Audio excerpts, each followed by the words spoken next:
Goal Line Extended, presented by Lacrosse Flash. What's going on, Lacrosse fans? Welcome to Goal Line Extended on the Lacrosse Flash Podcast Network. Today is Friday, October 1st, and I'm your host, Ryan Hulsebos. And whether you are watching on YouTube or listening on any podcast platform, we are glad that you're here as we have another championship episode for you all, as PLL champion in chaos defenseman Jack Rowlett joins us in just a few moments, as we're going to get right to that interview. And Austin Owens and myself will be on the other side as we got a full NLO regular season schedule earlier in the week for every team. Their schedules dropped. And then yesterday, Thursday, was the first national day for truth and reconciliation, as we remember and look to raise awareness for the tragedies at residential schools throughout North America. But first, PLL champion and PLL 2021 first team All-Pro, Jack Rowlett.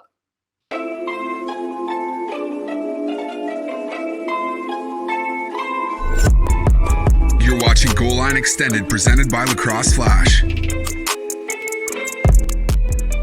Welcome back to Goal Line Extended as we continue our coverage and recap of the 2021 PLL Championship and wrapping up the 2021 PLL season after we watched the chaos snap what was a back-to-back championship winning streak for the Whipsnakes, becoming the second team in league history to take home a PLL championship, winning last Sunday by a final score of 14-9 as the chaos defense shut down this Whipsnakes offense, limiting them to just 9 goals scored on 24% shooting, and most notably keeping 2019 and 2020 MVPs Matt Rambo and Zed Williams out of that goals column. And joining us now was one of the guys tasked and assigned with limiting those two threats and also in leading this chaos defense all season. He is now a PLL champion as Jack Rowlett, chaos defenseman 2021 first team All-Pro, joins us. Jack, welcome to GLE. Thank you for joining us, man, and congrats on now adding PLL champ there to your impressive and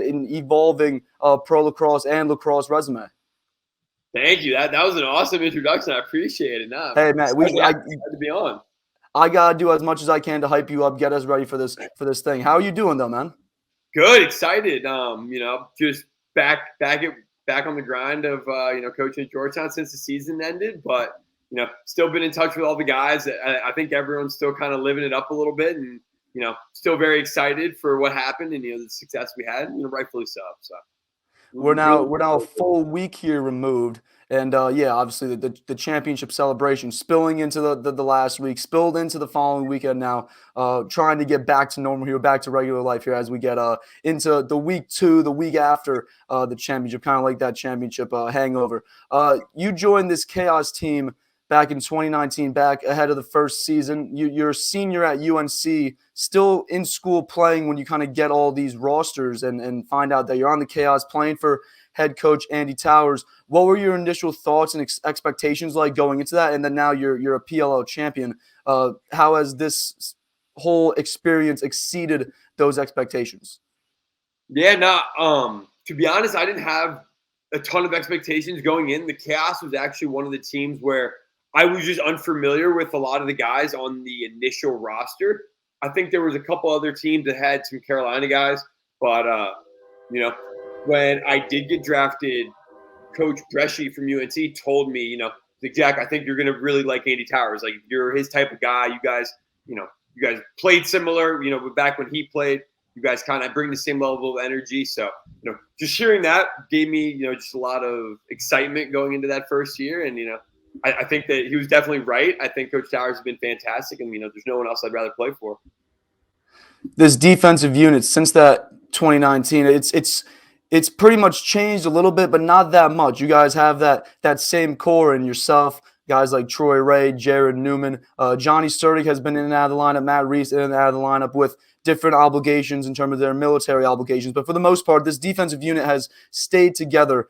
But how has this unit evolved and grown over these past 3 seasons and sticking together, working together, consistently evolving together over time? Yeah, I think Coach Towers said it in an interview. We were kind of like a potluck team in a sense when we started. We didn't have a true identity in terms of background where we came from. It's not even we weren't even like all the same conference. It wasn't like we're Ivy League guys or Big Ten or ACC guys. We were really from all over the place. So I think in the last 3 years, including one was a bubble year, but I think you can just kind of see a growth in our defense, just getting more familiar with each other. Some of the teams, when they came in initially, there was defenses that had a lot of familiarity with each other, and they had a lot of success early, opposed to kind of, our offense was typically what we were known for the first couple of years. And this year, I think our defense took that next step forward, and just that third year, we really were clicking on all cylinders. And, with the additions of Ian McKay, CJ Costabile, those guys fit in really well. And I think, you saw the result. We played our best ball down the stretch. Last 6-7 games, we held teams to low goals and had success. We had Ian McKay, I believe, in terms of how we're laying out these interviews. I think Ian McKay is on the last episode earlier in the week of GLE, but he pretty much talked about being just a Swiss Army knife. Obviously, he was used in a lot of different ways by Coach Andy Towers and this defensive unit. Defensive coordinator Ryan Curtis, obviously using him in a handful of different ways and changing as the season goes on, pretty much is what Andy Towers has kind of told us as the year went on, finding the right guys to fit the mold, how he wanted to fit it. And you talked there before, too, about some units kind of coming in with that familiarity. This Whipsnakes team, that defense is very familiar. It's all the same terminology, being that they're all Maryland guys. And this Whipsnakes team has largely dominated the chaos over the past 3 seasons, 1-5 ahead of this championship game. What was the difference in this championship game that you guys were able to get it done here and win the championship? We have obviously played them a lot, and I said before the game, I don't think it was a rivalry before that game, because they had our number 100%. It wasn't even, we beat them one time in a regular season game. It wasn't even like we had a big win against them, but I think the difference for us was, Coach Curtis, our D coordinator, I don't think he gets a ton of notoriety typically, but he had some awesome game plans for us down the stretch. We really wanted to try to eliminate them getting the ball through X, because they're so dangerous when they can get the ball to the backside and come with picks, whether it's for Matt or Zed. So, he just had a lot of different ideas. And his other thing was, we got to have more than one plan. We can't just go in with a single mindset of this is how we're going to stop them, because they're very good at adjusting and changing and doing different things and trying to find your weakness. So, I thought this was maybe the most prepared season we'd had. In the bubble, it was kind of tough just with games back to back to back, being able to, have different game plans and scout teams so quickly. But, this year, again, with a full season under our belt, that third year all being together, I think that this was kind of, again, just the most well-rounded we've been. And I think Coach Curtis at the top really helped lead us in that sense. You got head coach Andy Towers up there all the way up at the top. Then you got Coach Curtis there at the top. Another leader here on this defensive unit, Blaze Reardon. He finally brings home that MVP this season. Also the goalie of the year for the third straight time. He's the only goalie to win the PLL goalie of the year. He wins the championship MVP. Just playing with him the last 3 seasons, growing with him, alongside him, and just getting that familiarity, that chemistry with him. Just in terms of this season, how awesome was that experience? And then building on that going forward, that experience or that relationship should continue to evolve over time. It's fantastic to have Blaze behind you, to be honest. You can mess up and do something really, really bad, and he'll still steal one for you. And, you might not get put on a highlight tape because he makes the big play at the end of it. But, no, it's fantastic having him. I couldn't be happier for him to win MVP, I don't think there's anybody in the world that loves lacrosse just as a whole, everything that it embodies, like Blaze Reardon does. Whether it's playing the game, his preparation, the way he plays, with the energy he plays, or whether it's even like at camps with 5th graders. He's the most involved. He wants to be there. He just loves everything about the game, and he talks about how much the game's given him. And I think he's just very, aware of kind of the position he's in. And, again, just very, very excited he was able to take home the MVP award. I think it was incredibly deserving after the last 3 years he had. I don't think there's any way to say he's not the best player in the world right now. MVP, now a PLL champion, add on another goalie of the year. PLL champion, I should say, alongside this entire group, which is one of the things that he tried to make very clear there in his post-game remarks there after that championship win. And you talk about him being the MVP of the season of this championship. We've been trying to kind of ask a couple of you guys, who's your post-game celebration MVP? Because I know you guys had a whole lot of fun there in that celebration. Ian McKay said that it was you for your 8 beers in 9 seconds. But who's your post-game celebration MVP? I don't want to give it to Blaze because you can't be on the field and off field MVP. Let's break up the awards a little We got to bit. at least share the wealth a little I bit. think that a sneaky MVP candidate was Jared Newman. Okay.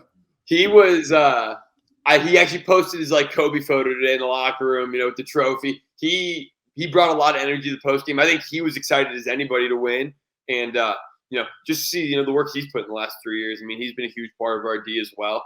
But I'll give Jared Newman the post game MVP. All right.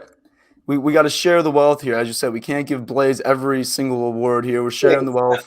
I'll take one award away from Blaze. I'll There give we it to go. someone else. Blaze is up there. Mount Rushmore definitely, but we'll give it to Jared.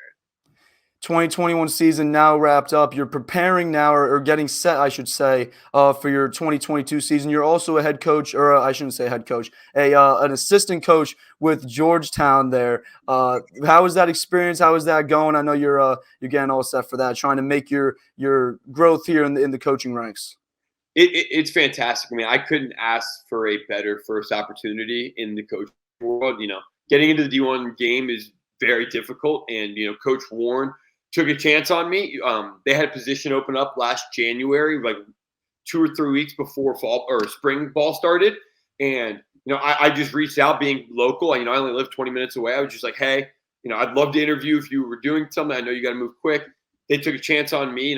He didn't really know me. I'm sure he reached out and talked to people, but, him as well as, Mike Phipps, David Shriver, those are just 3 awesome coaches and people to be around. And, I've learned a ton from them just in terms of lacrosse. Coach Warren will literally like watch me play, like when I'm doing like one-on-ones after practice with guys, and he'll like correct my game. I remember he was correcting my footwork before this past year. He's like, "Why do you do that? Like that doesn't make any sense. Why don't you do it like this?" And just being able to have someone constantly kind of watching you at this level is something that not many people have. You go away from the PLL season and you might not get eyes on your game and kind of what you're doing. You might form bad habits. So being here is awesome. I'm really, really looking forward to this year.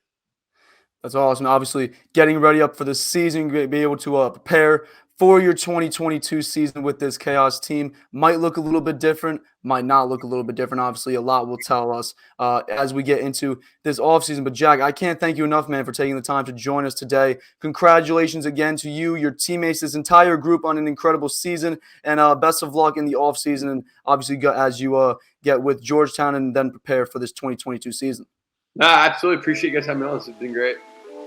For everyone watching or listening, Goal Line Extended will continue, so do not go anywhere. We will be right back. But thank you again, Jack. Congratulations again.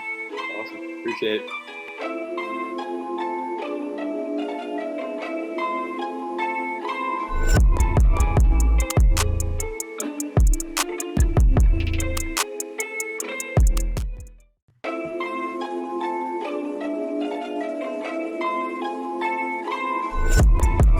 You're watching Goal Line Extended, presented by Lacrosse Flash.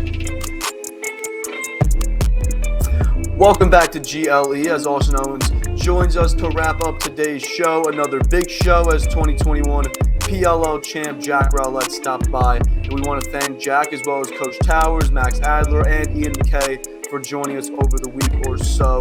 You can catch the interviews with Coach Towers, Max Adler, and McKay on our last episode of GLE. We're hoping to have more guys on future shows, whether they just won a championship with the Chaos. Some other guys also did some phenomenal things throughout the season. So we'll let you know about all that on social media. So make sure to follow at GL Extended and at Lacrosse Flash. But a big thank you to all those guys. And for today's show, we're going to switch gears a little bit. We did promise a big recap show of the season. That is coming. As I said, most likely some interviews with more players and coaches as well. But we will be transitioning to more of a bi-weekly show schedule. Again, follow us on social to stay connected with that. With kind of what content we have coming out and when as we get set for the NLL season. Also, we are just over 2 months from face-off weekend as that sneaks up on us here pretty quickly. Yeah, I'm very excited. I don't really know. It's weird because we've been away for so long. I was just looking at something that somebody for Flash was writing up, and it's been 572 days since we've seen an NLL game, which is wild to me. That I'm pretty sure I was covering a Rock game on that last day that they played as well. So it was like from then to now, there's been so much that's changed around the lacrosse world for, good and bad. But I'm training camp kicks off at the end of October, end of this month. So I couldn't be more excited. I'm buzzing right now. Very excited for. We've had 2 PLL seasons here before or since I should say, we've had our last NLL season. We were a whole year without it, as you said, up 570 something days. So very glad to have the NLL back. Yes, sir. I don't know what to expect from this season. I'm very excited. We have a new expansion team. We've got, all the other teams I think that were contenders this year got better or maintained their rosters. So we talk about the parity in the PLL a lot. It's very much true with the NLL. Like it's going to be a battle every single night. And that's really exciting for, I'm sure, the teams to just get back out there and compete for a title, but also for fans and for media and for people that work for these teams as well. It's going to be really exciting for everyone all around.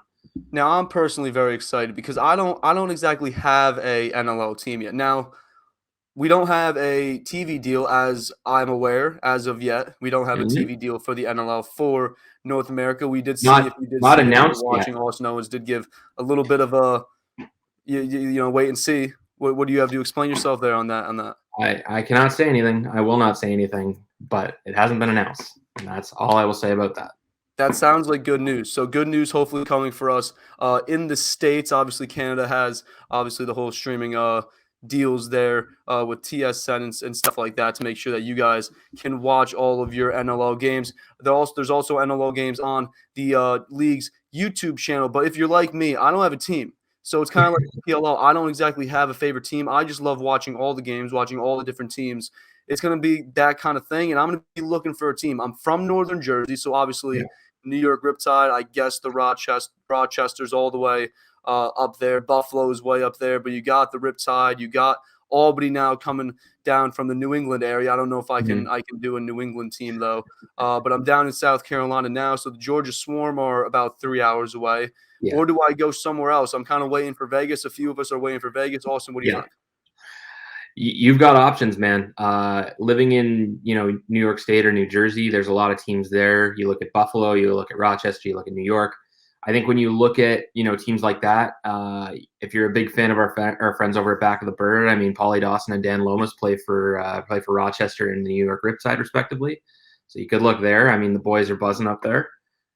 It's fun, man. It's, some people go with geography. That's what I did when I grew up. I was a Toronto Rock fan growing up, and then I'm a New York Yankee, New York Giants. Exactly. I'm a Toronto homer. But as I've gone further in media, it's less so cheering for teams now, and it's more cheering for players and stories, which is nice. So I'm not that Toronto homer anymore. I'm cheering for guys that I've interviewed from Halifax and Buffalo and all this stuff. Anyway, you go with Georgia. Lyle Thompson's down there. He's never a bad pick to go. They've had a bit of turnover though, which is very interesting, and they're getting a little bit older. I don't want to say they're definitely not one of the oldest teams in the league, but I look at their goaltending situation. Mike Poulin's probably only a year or two away from retiring. That's tough. New York's a fun team. The Riptide are going to be fun this year because they have Jeff Teat. Heard of him? Exactly. Tyson Gibson was the 2019 first overall pick. He didn't play in the PLL, but he played in the MLL with Farage. He's fantastic. And then they also got Callum Crawford, who's an MVP candidate from 2020.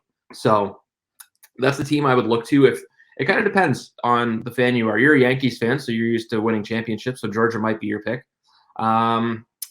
Might also be a New York Giants fan. I mean, we haven't won a championship in a while, but my childhood was littered with championships. There's a lot of things that go into fandom, which is no New England fan. I wasn't like a Boston fan because if you were a Boston fan, I was thinking about it the other day. Yeah. If you were a Boston fan, you had it great growing up. I had it great as well. I had 3 championships in my childhood. The Devils were also fairly good, but you're right. I am kind of looking for a team that I think could be a competitor this year, like a competitor. That's what I'm looking for. I think if you're looking for a team, with my fan base, it's because I'm a Toronto sports fan, and we'll say that misery runs in our blood in Toronto. Take the Blue Jays last night, for example. I kind of look for teams that sort of build their way up into a champion. If you're looking for that, I think it's the Riptide or it's the Nighthawks. Maybe the Riptide because they look better in the moment than the Nighthawks. The Riptide have everything going for them with all these first-round picks. They signed an MVP candidate who had 100-plus points last year, I believe.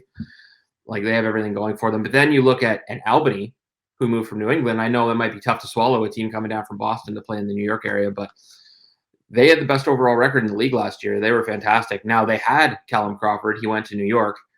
So that could give them a bit of a hit when it comes to, overall skill and putting the ball in the net. But they have such a good roster overall that I think they'll maintain the record. They might not be the best team in the league this year. They might not have been the best team in the league last year. They only played a portion of the season. So they were sort of the regular season champions by virtue of the COVID-19 pandemic kind of kicking in and everyone having to shut down. But I know a lot of guys on that team from the Toronto Beaches. Shout out to my guys there. They are filled with Toronto Beaches. So they're certainly a team I'm rooting for. Don't tell anybody on the Thunderbirds that. But you can't go wrong with any of these teams. Like, the good thing about the NLL is the talent pool is so good right now that there's no real wrong answer. You can cheer for anybody. Like, sometimes it just comes down to, like, these guys have cool jerseys, so we're gonna roll with them. Like, it's just that was something I was thinking. I was also just saying Vegas is going to be in the conversation come next season. So Vegas is going to be a fun time. Commit to something like, do I want a short-term commit here, or like, what do I want to do? I don't want to do that. So it's like, I want to consider long-term commit to Vegas next year. Well, so I have a shameless plug for you, Ryan, if you'd like. We just posted a piece up on the Flash site. Did you? We didn't plan this at all ahead of time, Ryan. Shameless plug. No, we just threw a thing up on the site because I've seen a lot of, yourself. We have a lot of American members of our Flash staff that cover the PLL and do a fantastic job. But they, like yourself, they're dipping their toes into the NLL for the first time. They're trying to pick a team. And I've seen a lot of people on social media that are jumping into the NLL this season, which is really nice to see. People sort of acknowledging. I'm all in on the NLL this season. The box, sort of not acknowledging the box game. That's kind of not nice to everybody else, but taking more of an interest in the box game now that they have lacrosse year round. So I threw a thing together, just not sort of telling you which team to cheer for, but just breaking down every team. We're going to be doing team previews heading into the season, so that'll be more in depth. But it's sort of a little teaser as to like who to cheer for. We threw some names in there. I probably should have thrown in like which Flash personalities work for which team, but that might be a conflict. So I personally have my favorite team right now, Ryan, and I'm sure you know who it is, and most people know who it is if they're paying attention to my social. But I cheer for players, man. I love pretty much every team because I have a guy I know or a guy that is a friend of a friend on there, which is cool. So, yeah, shameless plug once again. Go read it. If that doesn't help you, I can't really help you. You gotta find it in your heart to figure out what NLL team you want to cheer for. I'm definitely going to be giving it a read. I know easy one that I just know off the top of my head. If you are a Chaos fan and you're a fan of just that offensive group, plus Ian McKay, who joined us on Tuesday, you're probably going to be a big fan of the Buffalo Bandits. Just FYI. If you're a Chaos fan, you're going to be a Bandits fan. It's probably just like a required thing. Why wouldn't you want to do that? There's no real reason. Buffalo's a really good team. They always make the playoffs. They're uber competitive. They just haven't won a championship in a number of years, which is their big thing. They're that team that sort of gets there. They've been to the championship a number of times, but they haven't been able to make that next step and get over the hump. I think they've been to 2 NLL finals since 2016, and they lost to Saskatchewan and Calgary. So 2 very good teams. So they're always in it. They have, Josh Byrne, they got Dane Smith, Chase Fraser, Chris Cloutier, Ian McKay. Like, name a guy on Chaos, there's probably a 50% chance he plays for the Bandits. They also have Justin Gutterding. They just traded for Connor Fields. They drafted Tehoka Nanticoke. Team is a wagon. They're going to be very good this year. So that's a good one to look out for if you're looking for a team to just hop in and be competitive right away. And their fan base is wild. One of the craziest and most loyalist, I was about to say, the most loyal fan bases in the league. So Buffalo is definitely a good place to choose, I'd say. Speaking of championships, we got different conferences now. Obviously, they were split. We got Eastern Conference, Western Conference. Of the teams in talking championships, who do you see coming out of these 2 conferences, kind of representing each in a 2021-2022 NLL championship? Ooh, I'm never going to bet against Saskatchewan making it in the West. They are sort of the latest dynasty, if you want to call it that, in the NLL. They won their first championship in 2015, and then they won 3 and 4 years from then till 2018, I believe it was. They lost to Georgia in the middle of that, but that was in an overtime, so one shot and it could have been a 4-peat, so it would have been a little wild. It's not like they had a 3-peat or anything. In the East, it's tough because the East and West don't have the same amount of teams right now. Panther City's made it, I believe, 8 and 6. Yeah, 14 teams. I'm a math guy. Remember. 8 and 6, and then next year Vegas will become the 7th in the West. 8 and 7. So it's going to be a lot tougher to make. Maybe maybe that's what I do. I choose one of these teams here on the East Coast because New York, they're all on the East Coast, and then I Yeah. just wait for Vegas. They're my West Coast team. I can do that as well. Yeah, you could do multiple teams if you want. I'm not going to judge you on that. In the East, oh man, I think there's 4 teams I can think of, not 5 teams, honestly, that I can think of off the top of my head that have a really good shot. And I'm going to leave off, New York and Rochester will have a good chance. I just don't know what they're going to be because I haven't seen them play yet. But it's Halifax, Buffalo, Toronto, Georgia, Albany are my main teams I'm looking at right now. And I'm forgetting somebody in the East, and I'm going to think of it at some point. Philadelphia.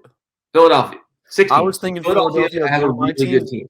I So was thinking, Philadelphia is also a wagon. but it's like There are legitimately maybe 7 teams that could make the playoffs and legitimately come out of the East this year. That's how deep some of these rosters are. Like even New York, if things go well for them and their goaltending holds up, they have the offense to win a championship. It's just the defense and goaltending needs to take the next step.